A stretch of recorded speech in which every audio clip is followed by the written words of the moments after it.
l'idée, c'était de décloisonner les cours, de décloisonner les matières, de ne pas simplement avoir des cours dans lesquels on traite de matières différentes, mais de tout intégrer.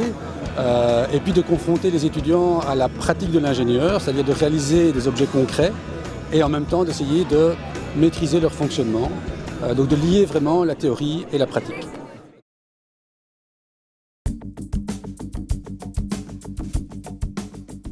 Mécaniquement, c'est très intéressant parce que c'est plein de défis. Il y a des déformations d'axes, il y a des phénomènes de vitesse, d'inertie, et ces phénomènes qui sont quelque part un petit peu exagérés dans ces petits véhicules mécaniques qui sont très simples et qui se déforment facilement, eh bien, existent en fait réellement dans les voitures que nous utilisons tous les jours. Et puis aujourd'hui, on a l'événement de fin d'année, c'est le volet un peu plus amusant de l'évaluation, avec une mise en compétition de type Formule 1 sur une série d'épreuves, une course de garçon de café pour transporter de la bière en perdant le moins possible, un saut en longueur, une course de vitesse et puis un test de sécurité d'évitement de piétons. Chaque groupe de BA1 est dirigé par un étudiant de 4e année.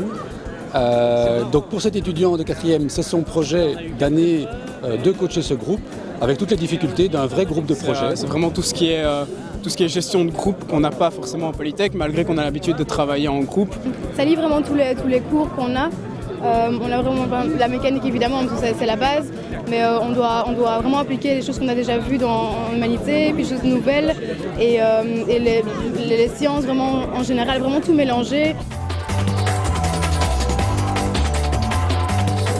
Ce qu'on a vu aujourd'hui dans l'épreuve de fin d'année, c'est une très très belle confrontation parce que les véhicules devaient être légers, rapides, être bien amortis.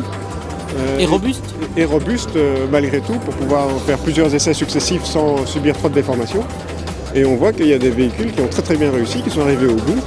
Et donc c'est plutôt une très très bonne surprise comparée aux difficultés du projet telles qu'elles pouvaient être annoncées.